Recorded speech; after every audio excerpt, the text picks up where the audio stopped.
बच्चे, welcome to my channel. तो आज हम करने वाले हैं क्लास 9 का सामाजिक विज्ञान का वर्कशीट है, ये जो कि है लोकतांत्रिक राजनीति का वर्कशीट है। यहाँ पर वर्कशीट नंबर 20 देख रहे हैं यहाँ पे, और ये दिनांक 20/8/2020 का ये वर्कशीट है। यहाँ पर हमें जो टॉपिक लिया गया है ये लोकतंत्र ही क्यों, उसके बारे में हम पढ़ने वाले हैं यहाँ पे। तो यहाँ पर देख रहे हैं कुछ पॉइंट दिए गए, यानी उससे जुड़ी हुई बातें, कुछ अच्छी बातें दिए गए हैं, कुछ इससे जुड़ी हुई कुछ खराब भी बातें दिए गए हैं। तो यहाँ पर हम एक एक करके एक एक हर एक पॉइंट को पढ़ने वाले हैं, और लास्ट में ये सारे 4 क्वेश्चन हैं, तो सारे क्वेश्चंस करने वाले हैं अपने पीडीएफ के माध्यम से। तो चलिए हम इसको एक एक करके पॉइंट यहाँ पर क्लियर करते हैं। तो अगर जो मेरे चैनल को अभी तक सब्सक्राइब नहीं किए हो तो मेरे चैनल को सब्सक्राइब कर लें, साथ साथ में बेल आइकन को भी दबा लें, जिससे मेरा वीडियो आप तक पहुंच सके। चलिए यहाँ पर देख रहे हैं, पहला पॉइंट लिखा गया है, जब एक अच्छी शासन व्यवस्था की बात की जाती है तब लोकतांत्रिक शासन व्यवस्था का जिक्र जरूर किया जाता है। इसका मतलब क्या है, यहाँ एक तरह से कोई भी अगर जो दुनिया में लोकतंत्र यानी शासन व्यवस्था की बात की जाती है, शासन व्यवस्था की क्या होता है, तो अलग अलग शासन व्यवस्थाएं होते हैं, जैसे में राजतंत्र हो गया, लोकतंत्र हो गया, ठीक है, सैन्य तंत्र हो गया, इस तरह के साम्यवाद हो गया, इस सारे जो व्यवस्थाएं होते हैं उसी को हम शासन व्यवस्थाएं कहते हैं। ठीक है, तो उनमें सारे व्यवस्था में सबसे अच्छे कौन माने जाते हैं, लोकतंत्र माने जाते हैं। ठीक है, यहाँ पर दूसरी पॉइंट में यहाँ देखें, यहाँ तक कि दुनिया भर में सभी जगह लोग लोकतांत्रिक व्यवस्था चाहते हैं, यानी लोकतांत्रिक व्यवस्था को अपनाना चाहते हैं।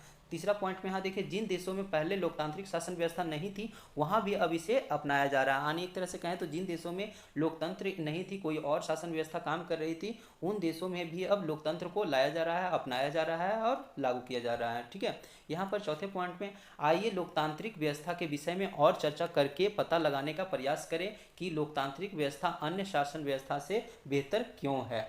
यहाँ पर चलिए इससे जुड़ी हुई बात दिए गए हैं। यहाँ पर देख रहे हैं, लोकतांत्रिक के पक्ष में, यानी ये लोकतंत्र के पक्ष में तर्क है। ठीक है, तो यहाँ पर देखिए, पहला जो है पक्ष में कहने का मतलब कि इसका सही एक तरह से मायने जो है उस रूप में। तो यहाँ पर देखिए लिखा गया है, लोकतांत्रिक व्यवस्था दूसरों से बेहतर है क्योंकि इसमें हमें चुनी हुई सरकार को बदलने का अवसर भी मिलता है। यानी एक तरह से कहें तो लोकतंत्र में क्या होता है, सबसे पहले हमें सरकार को खुद यानी जनता के द्वारा चुना जाता है, और वो अगर जो सरकार अच्छे काम नहीं कर रही है तो उन्हें हमें क्या कर सकते हैं, बदल भी सकते हैं, यानी अगले चुनाव में हम उसे नहीं वोट देकर उसे चेंज भी कर सकते हैं। ठीक है, यहाँ पर दूसरे पॉइंट दिया गया है, लोकतांत्रिक शासन व्यवस्था में सरकार जनता के प्रति जवाबदेही यानी जवाबदेह होती है, इसीलिए यह दूसरी पद्धति से बेहतर है। यहाँ देखिए, जवाबदेह का मतलब हुआ क्या, यानी सरकार होता है जनता के प्रति जवाबदेह। क्यों होता है, क्योंकि उन्हें पता होता है कि अगर जो हम अच्छे काम नहीं करेंगे, लोगों को अच्छा से हम गाइड नहीं करेंगे, लोगों के लिए काम नहीं करेंगे, तो हमें क्या होगा, अगले चुनाव में, अगले वोट में हमें वोटिंग नहीं मिलेगा, हमें सत्ता में आने नहीं दिया जाएगा। तो इसलिए सरकार जो होता है जनता के प्रति अच्छे से काम करते हैं। ठीक है, यहाँ पर देखिए तीसरा पॉइंट है, लोकतंत्र में ज़्यादा लोग चर्चा में भाग लेते हैं जिससे गलतियाँ की गुंजाइश कम होती है और बेहतर निर्णय लेने की संभावना बढ़ती है। अब देखिए, लोकतंत्र में ज़्यादा लोग क्यों जुड़े होते हैं, अब कैसे जुड़े होते हैं, जैसे अभी बात करते हैं राजतंत्र का, यानी राजा का शासन। राजा के शासन में क्या होता है, राजा स्वयं सारा निर्णय लेता है, यानी खुद ही एक ही व्यक्ति वो निर्णय लेता है, जिससे गलती होने की संभावना ज़्यादा रहता है। लेकिन यहाँ पर जो है, यहाँ एक प्रकार के यानी लोकतंत्र में एक प्रकार के कोई भी डिसीजन जो लिया जाता है एक कैबिनेट में लिया जाता है, और कैबिनेट में बहुत सारे लोगों को बैठा जाता है, यानी बैठाकर उससे चर्चाएं किया जाता है उस मुद्दे पे, और जो भी अच्छे मुद्दे होते हैं यानी जो भी अच्छी बातें होते हैं उसको फिर अडॉप्ट करके लागू किए जाते हैं। तो इसलिए यहाँ पर ज़्यादा अच्छे मतलब निर्णय लेने की संभावना बनती है।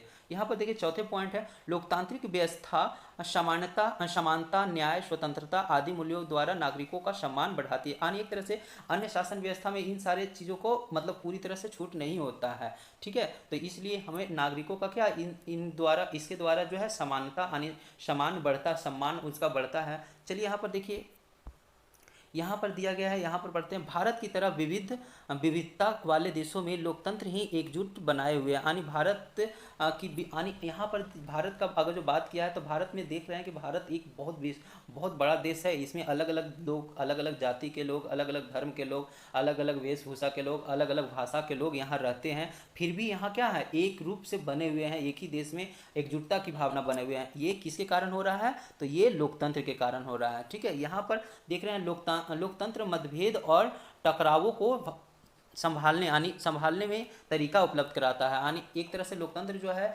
इन टकराव को, अलग अलग मतभेदों को, ये टकराव को संभालने का तरीका उपलब्ध कराता है, यानी बातें बतलाती है एक तरह से कहें तो। यहाँ पर देखिए इनसे पक्ष में ये सारी बातें हम पढ़े अभी।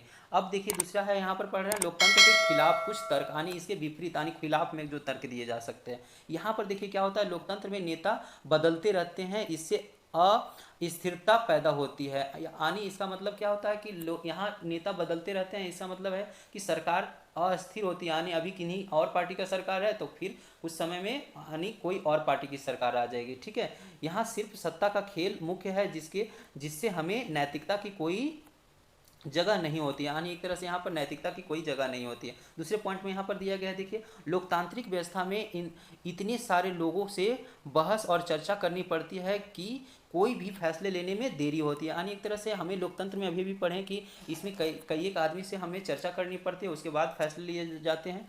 तो इसमें देखिए समय का देर होता है, यानी समय लगता है। ठीक है, यहाँ पर देखिए तीसरे पॉइंट में है, लोकतंत्र में चुनावी लड़ाई महत्वपूर्ण तथा बहुत खर्चीली होती है, जिसके कारण भ्रष्टाचार फैलती है। यानी एक तरह से यहाँ पर जो है लोकतंत्र में क्या होता है, यानी सरकार कोई भी सरकार बनाती, कोई भी पार्टी का सरकार बनता है तो उन्हें चुनाव में जीत के आना होता है। तो इसके लिए लोग यानी जो अलग अलग पार्टियां हैं वो काफ़ी पैसे खर्च करते हैं लोगों में प्रचार के माध्यम से या जैसे भी, तो वो उसके लिए जो पैसा अडॉप्ट किया करते हैं, उसके लिए जो पैसा लाते हैं वो एक तरह से भ्रष्टाचार के माध्यम से कहें या एक तरह से वो भ्रष्टाचार को जन्म देते हैं। ठीक है, यहाँ पर देखिए अगर चौथे पॉइंट में बात करें, इस व्यवस्था में कभी कभी नेता सिर्फ अपने हितों को ध्यान में रखते हैं और जनता के पता ही नहीं होता कि उन्हें हित किसमें है, और जिसे कई बार गलत खबर फैसले गलत यहाँ पर देख रहे हैं, यहाँ पर क्या है, कई बार गलत या खराब फैसले लेते हैं। यानी इसमें देखिए कई एक बार ऐसा भी होता है कि नेता स्वयं के सपनों में डूबे हुए होते हैं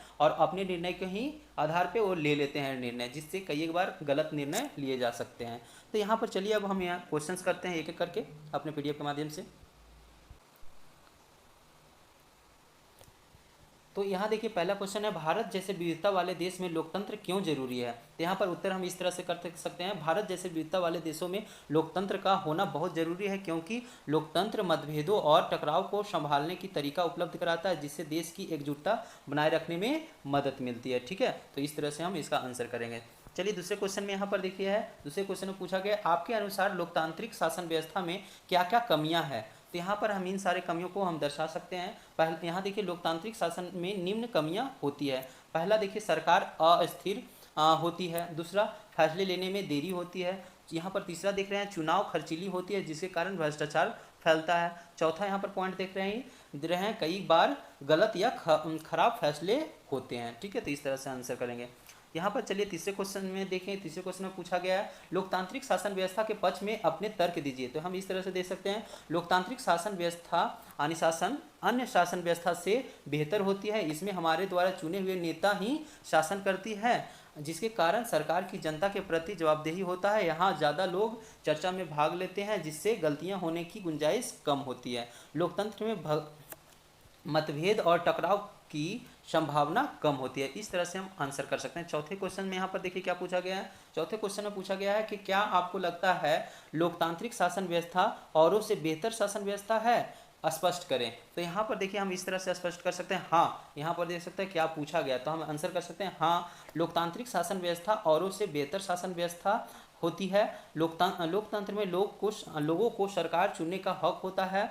लोकतंत्र समानता, न्याय, स्वतंत्रता आदि मूल्य के द्वारा नागरिकों को सम्मान बढ़ाती है। इस शासन व्यवस्था में लोग ज़्यादा से ज़्यादा जुड़े होते हैं, जो कि अन्य शासन व्यवस्था में ऐसा नहीं होता है। तो इस तरह से हम आंसर कर सकते हैं। ठीक है, तो हमें आशा है कि इसके माध्यम से आपको अपने आंसर करने में मदद मिलेगा। तो मेरे चैनल को सब्सक्राइब कर लें, साथ साथ में बेल आइकन को भी दबा लें और इस वीडियो को लाइक करें। Thank you watching my video.